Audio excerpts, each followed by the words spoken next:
Pada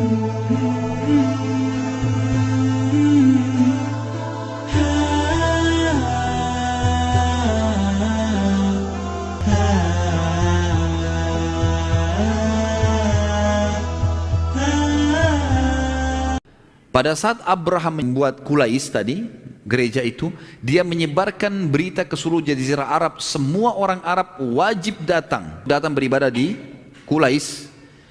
Ada Ahlun Nasi. Ahlun Nasi ini mereka punya keburukan karena mengubah bulan yang dimuliakan oleh Allah kan tadi, sehingga mereka bisa berperang. Tapi sisi yang lain mereka punya satu hal yang positif. Mereka sangat memuliakan Ka'bah. Ahlun Nasi ini siap mati kalau ada yang mau mencoreng Ka'bah. Waktu sampai berita ke mereka suratnya Abraha, ada satu dari ahli Nasi pergi ke Yaman. Dia cari mana tuh gereja Qulais. Ditemukan sama dia, apa yang dia buat dalam buku sejarah dikatakan dia kotorin tuh. Dia datang, dia buang air besar, dia buang air kecil di gereja itu. Kemudian kotorannya diambil, dibelepotin di temboknya. Setelah itu dia kembali ke Mekah. Besoknya Abraha dengar berita, apa ini? Siapa yang kotorin gereja saya? Ada satu orang yang dikenal dengan Ahlun Nasi. Apa itu Ahlun Nasi? Orang yang menerlambatkan bulan-bulan muliakan. Agama apa itu? Ada penduduk Mekah. Mekah itu apa? Ada Ka'bah di sana. Ditanya sama dia. Dan Abraha walaupun Nasrani tidak tahu Ka'bah itu apa. Dia nggak tahu menahu dari Afrika nih. Orang dari Afrika datang, nggak ngerti.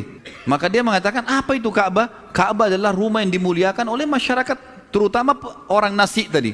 Jadi rupanya dia datang ke sini ngotorin gereja Anda. Karena Anda suruh mereka pindah ke sini, mereka sudah punya rumah di sana yang disembah, gitu kan. Maka Abraha mengambil keputusan gara-gara kejadian ini untuk menyerang Ka'bah. Ini kisahnya. Maka Abraha membentuk pasukan. Nah, Abraha ini karena dari Afrika, memang Afrika terkenal dengan gajah. Jadi waktu menyeberang lewat Laut Merah ke Yaman, itu memang bawa gajah mereka. Dan Abraha ini memang pasukannya pasukan gajah, dan gajah ini bukan gajah biasa teman-teman, gajah-gajah yang sudah dilatih untuk menyerang. Sama kalau kuda perang itu beda dengan kuda biasa ya. Gajah juga gitu, gajah bisa melilit dengan belalainya, bisa menginjak musuh, bisa sudah dilatih lah. Kawanan gajah ini itu ada pimpinannya. Jadi memang subhanallah di hutan juga kalau kita lihat gajah itu, selalu saja di gajah itu gerombolan, nanti di depannya itu ada satu gajah yang itu memimpin. Gajah itu kemana yang lainnya ikut. Nah, Abraha punya satu gajah berwarna putih, agak berbeda nih, yang selalu jadi pimpinan. Maaf kalau ada yang sama namanya. Nama gajah ini Mahmud, tapi memang dia kasih nama gajah itu namanya Mahmud, pimpinan gajah itu. Baiklah, Abraha bentuk pasukan, dan Mahmud ini dia nanti ada yang pemandunya. Abraha naik gajah lagi di sebelahnya gitu. Ringkas cerita teman-teman sekalian, Abraha bentuk pasukan, cari tahu di mana Mekah. Dia nggak tahu di mana Mekah ini. Dianya tidak tahu di mana Mekah. Maka dia jalan terus. Pada saat dia jalan teman-teman sekalian, dan orang-orang Arab tahu kalau Abraha keluar ini mau menyerang Mekah, dan rata-rata seluruh jazirah Arab memang memuliakan Ka'bah pada saat itu, walaupun mereka ada yang penyembah berhala. Mereka tetap pergi haji, mereka tetap umrah, jalankan syariat Nabi Ibrahim, tapi mereka musyrik. Mereka masih menyembah-nyembah berhala, jadikan perantara dengan Allah subhanahu wa ta'ala.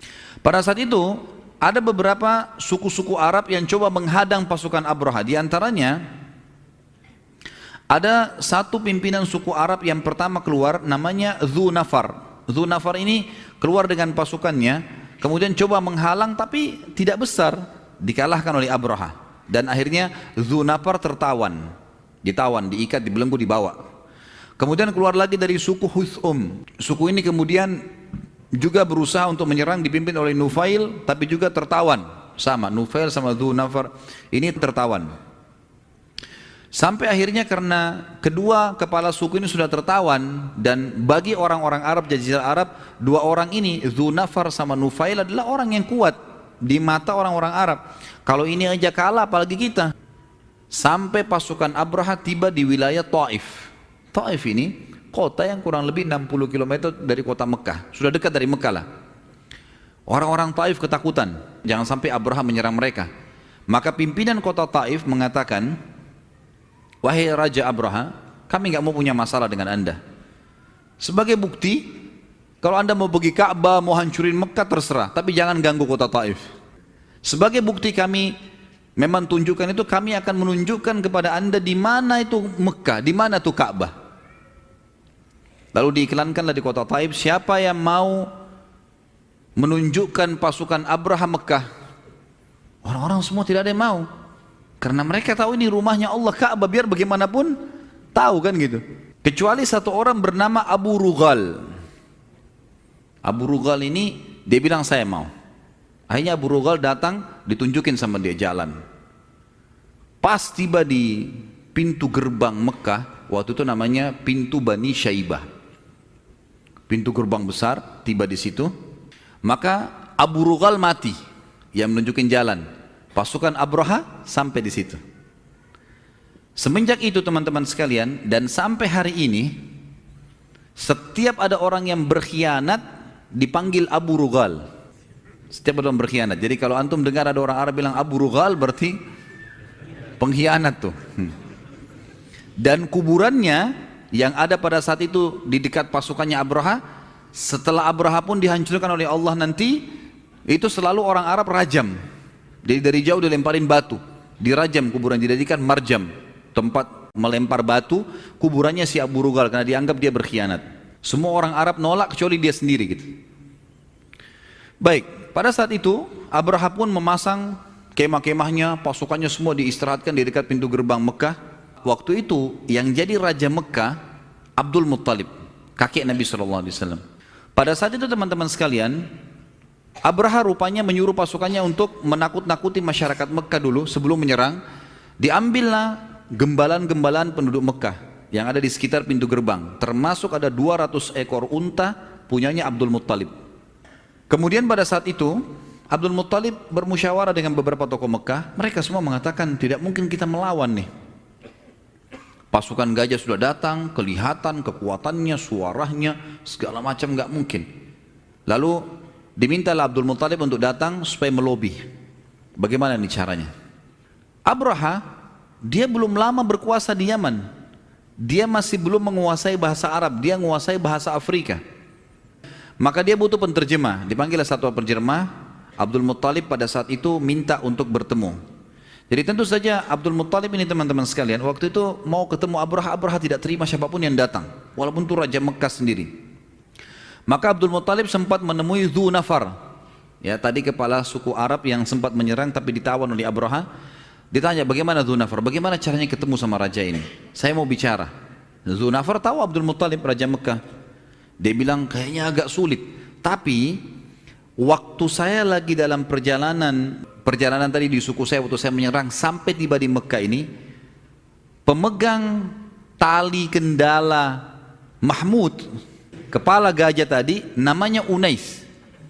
Unais ini sempat terjalin persahabatan dengan saya di tengah jalan. Dan Unais ini punya kedudukan di Abraha. Coba kata Dhu Nafar, saya melobi ke Unais, mungkin Unais mau bertemu. Baiklah. Unais pun akhirnya diajak bicara oleh Dhu Nafar, akhirnya Unais setuju. Unais membahasakan ke Abraha, Abraha setuju. Ketemulah akhirnya Abdul Muttalib dengan Abraha dalam kemah. Abdul Muttalib ini terkenal sangat tampan, berwibawa gitu kan. Raja datang.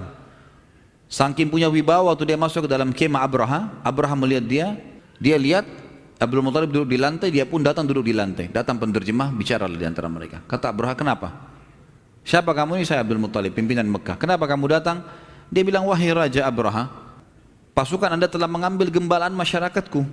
Di antaranya adalah 200 ekor unta milikku. Aku minta kepada anda untuk kembalikan aja semua itu. Abraha tiba-tiba marah. Dia bilang, waktu kau datang, saya pikir kau akan minta supaya saya tidak menyerang rumah ini. Tapi ternyata kau hanya minta gembalaan saja. Lalu kata Abdul Muttalib, kalimat yang sebenarnya waktu itu kalau Abraha tangkap dia bisa sadar.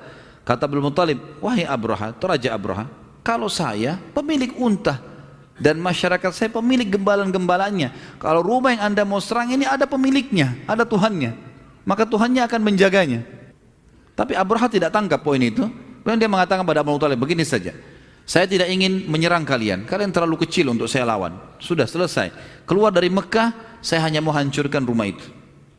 Bisa? Bisa. Baiklah, dikembalikanlah semua gembalaan Abdul Muttalib dan masyarakat Makkah. Lalu Abu Thalib iklankan, selama 3 hari seluruh masyarakat Makkah disuruh keluar, bersih, nggak boleh ada Mekah satu orang pun. Mereka keluar pun naik ke atas gunung-gunung di sekitar Mekah, dan mereka bisa menyaksikan pada saat itu. Pada saat itu pun setelah keluar semuanya, sudah kosong Mekah, Abraha setelah 3 hari menyuruh pasukannya masuk. Tentu masuk pintu gerbang Mekah tidak langsung kelihatan Ka'bah, karena Mekah cukup besar.